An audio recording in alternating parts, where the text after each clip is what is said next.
Hi guys, welcome to What Grinds My Gears Rifting and Ranting. I'm just going to do an off-the-cuff one talking about the state of current firearms manufacturers. How about you give us what we want instead of the same striker-fired plastic 9 crap just for your profit margins, okay? How about you actually give us something good? So I'm just going to riff on different companies and how I see them doing. It's probably not smart of me to do, but it is what it is. Sig. I think we all kind of know what's been going on with Sig when someone left Kimber and went over to Sig in the quality control and the rusting on the slides and all of that. Well, Sig, how about we bring back the Sig P230 in a stack and a half 380. Give me, 10 plus 1, 12 plus 1, 380 Sig P230.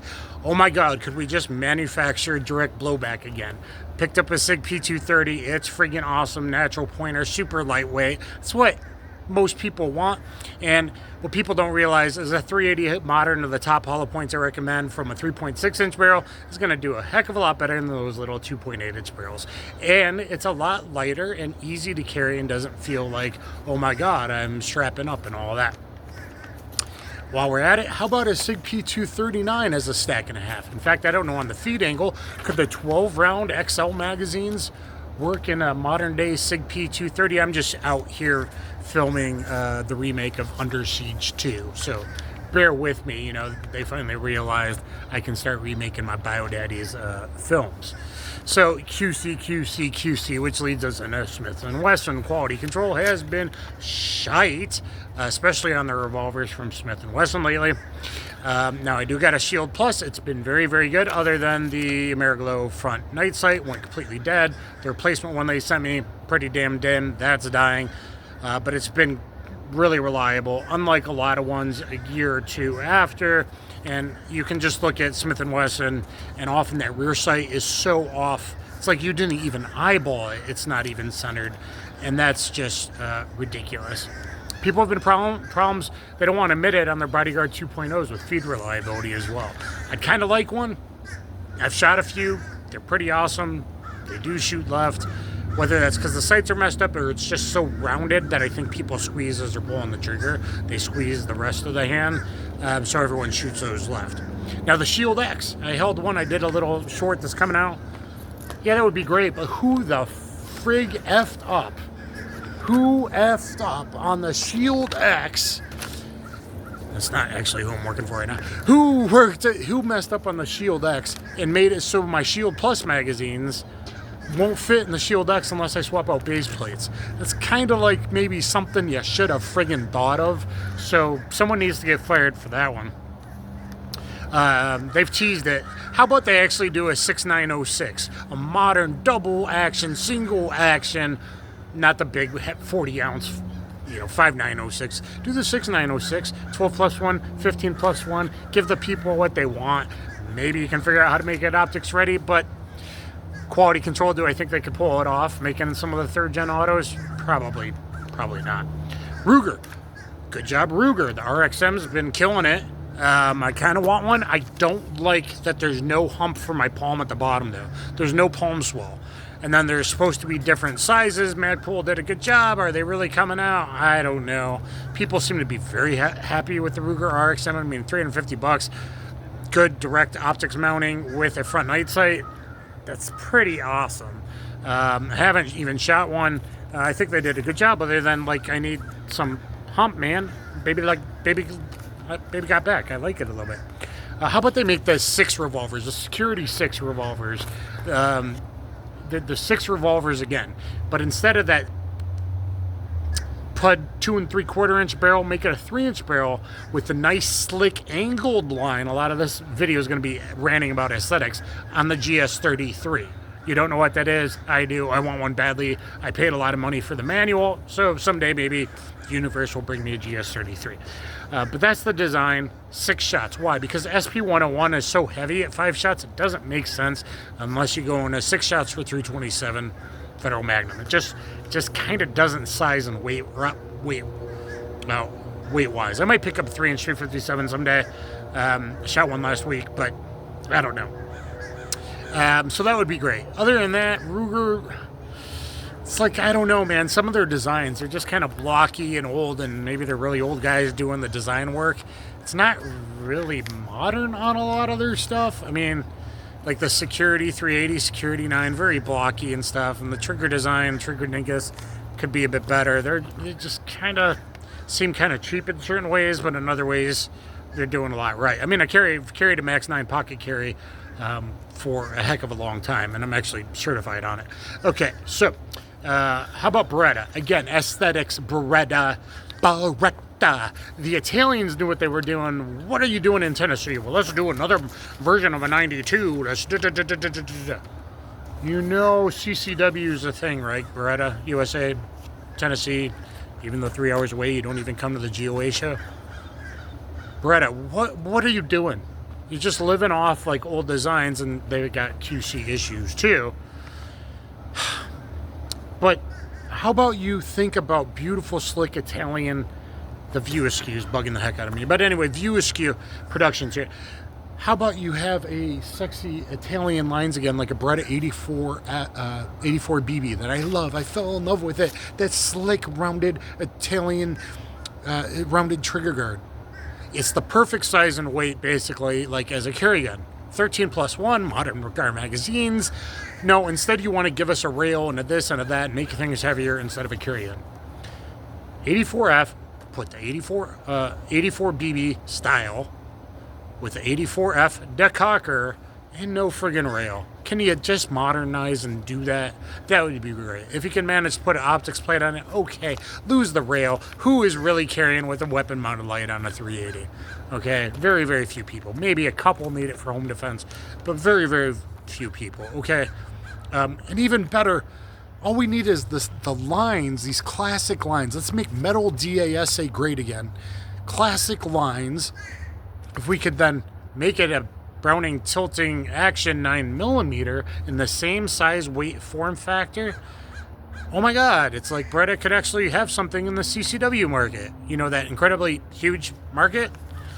That would just be great. They haven't even put out 92X Centurions in forever, and that's still huge for carry, but at least we can pretend.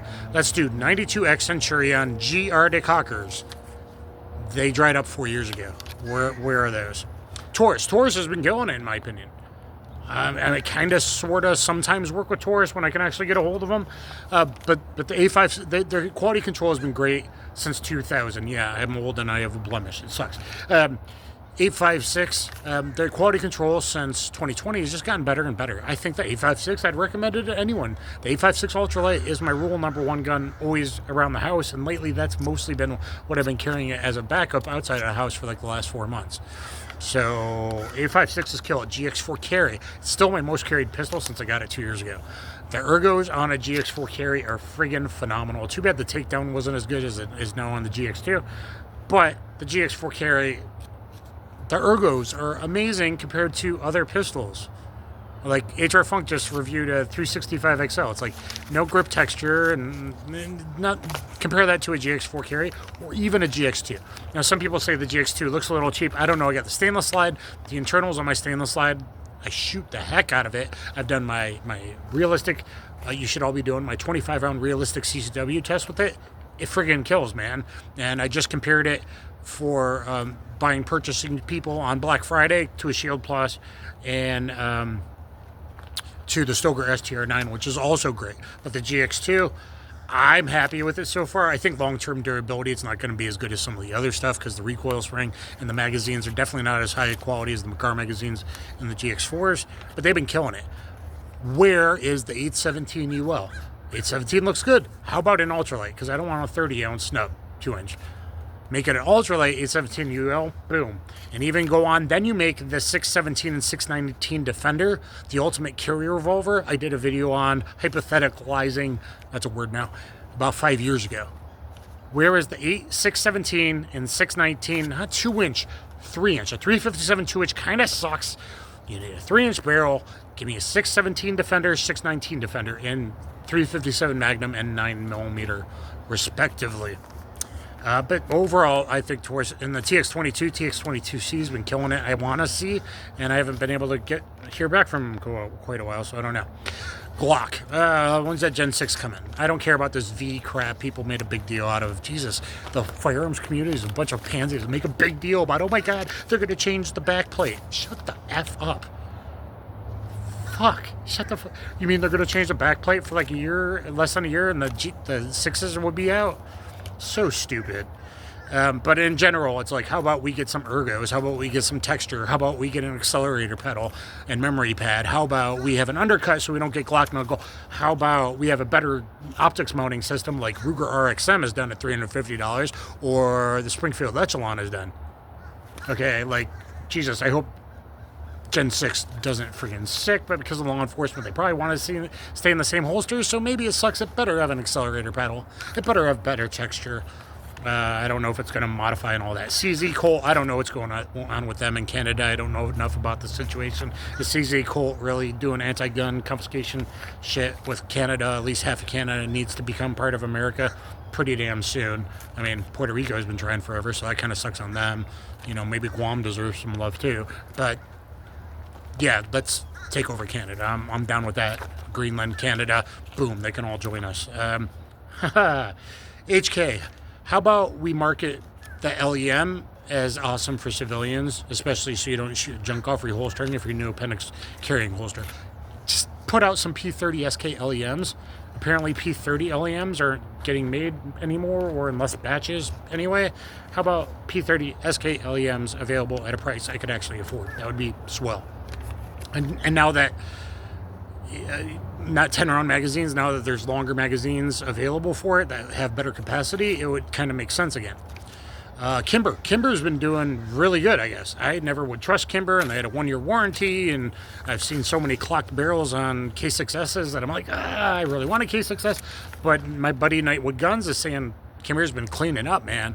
So whatever they've been doing over there, they've been cleaning up with like the micro 9s that they got, and especially like the K6 XS, I would really like. Kimber's been apparently doing a whole lot better, so that's nice. We've seen Sig go like this, and after the guy left Kimber Cone, and then we've seen now Kimber's on the way up. So I think they're doing some good things. I don't have a lot of experience with them. I would love to get a hold of them. I would love to get one of your revolvers and maybe one of your micro 9s or even that kind of commander sizes. You know, double stacky, yet still kind of 1911y, sort of 2011y, but not really because we're still metal things. FN, I don't know what the heck is going on with FN. I don't think anyone knows what's going on with FN. Stay tuned to my channel. It's going to be a while. You're going to maybe see some cool old FNs, rare stuff, but I don't know. It's like the 509 came out forever ago with a crappy trigger, and then there was a law enforcement trigger that doesn't suck, and they put it in the striker fired 9. They tried to sell it $1,500. I just saw some drop to like $800, and still like nobody cares at this point. They're not buying that weird looking slide thing just for a weird looking slide. $800 for a striker fired 9 with a meh trigger, and the regular triggers kind of suck. So I don't know what's going on with FN. The Reflex was kind of weird. The Reflex XL, that might be okay. I wouldn't mind trying the Reflex XL. Okay, Springfield Armory. They've been kind of killing it, but I mean, I guess it's really over there in Croatia, HS Product that's killing it. But Springfield Armory, the 4.0C I love it. I mean, I fell in love with it. I almost had a draw on Two Cars of Robbers. Whether they were put there to kill me or it was just coincidence, we don't know yet. But Two Cars of Robbers getting me on the way out of doing a review, praising Echelon 4.0C. I also used it and nobody saw it. Algro didn't recommend it. Anyone learned my 25-round realistic CCW test. With the Echelon, I put on a Meprolite Pro enclosed emitter for SHTF times on top of it, even though I usually use Gideon, like Omegas and stuff. But that's an awesome pistol. I think the Hellcat 380 looks really awesome. I would love it. I don't know, Springfield, don't you think we should do a thing on how I almost had to use it? And I was so glad I had it on me, and I liked it, and I did a video, just got done filming, praising it over Glock. It would be great if marketing would help me out. I'd love a Hellcat 380 to review. Are they going to do a Hellcat 380 Pro? You're like, why 380 if you could go 9mm? Dude, with the Pro size on a Hellcat 380, I'd have a lot of capacity. I'd be able to bill drill in someone's upper thoracic cavity, like all like this. So terminal ballistics being better if they're in non-critical structures versus over-critical structures kind of matters, and especially if you're getting older and arthritic and you have lupus or disabilities, etc. So that's the rant on everybody. I would like to see DSA. I would like to see metal frames, aluminum frames. You know, aluminum frame, steel slide looking at, oh, Smith & Wesson, the CSX E3.6 actually looks really nice. I just probably want to carry it until I'm older and I decide I'm going to always carry something. I got to sweep the safety off. But like if that came out in the 70s, 80s, 90s instead of Asp and Devil pistols, like the entire America would have went crazy. We got a double stack, little micro easy carry gun that I think is reliable. I think it actually runs. So, in fact, well, the guys, I haven't watched the video yet. Came out with a video on it today. The really high marksman guy, the nice guy, the dad jokes guy. So that one, I've checked it out. It looks really nice. So there's my take on the current state of firearms manufacturers. There's my rant. Give the people what they want. Give the people, everyone and their mother has a little striker fired micro 9. Okay. And now we're doing macro 9s. Okay, that's great. And some of them are actually really good. But like, oh, how about even if we're going to do that, let's bring the texture up like an Echelon does, like a GX4 carry does, where the thumb area is, bring the fucking texture up. Oh my God.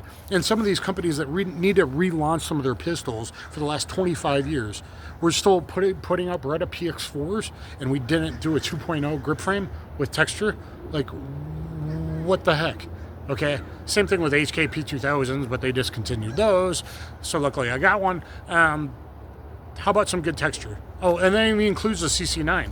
HK, like I love my HKs, but the CC9, like honestly the texture and the ergos are kind of better on the $200 GX2. I'm just saying here, if you didn't bag on Taurus and you picked them up and you analyze like, hey, does it have a memory pad? Does it have good texture? Does it have a decent trigger with a defined wall with a triggered safety, unlike a 365 in your pocket to shoot your nuts off, unlike a 320 that's going to shoot whoever, a trigger dingus with a defined wall instead of just mush, break. Let's not do mush, break. And even like Canik LS, okay, but the trigger's almost too light for carry. And everyone's like, oh, I want to feel good about myself, get the Canik, oh my God, the trigger's so awesome. Those people haven't been in a defensive, high-stress, adrenaline state gun use. Let's at least have kind of a defined wall where like a GX2, GX4 has. It's got a nice defined wall, good defensive carry trigger. That's good stuff. So like if Taurus can do it on $200 pistols, whoever they got doing the ergos over there in the GX2 define the GX4 carry, and they have their own TCM cartridge, 9x18 Taurus pistol cartridge over there, so it's just a little bit less than 9mm, which is kind of what everybody really should be using anyway. Anyway, let me know your thoughts below. Comment, subscribe, do the things, notification, always comment. Please help me out, and I'll catch you on the flip side.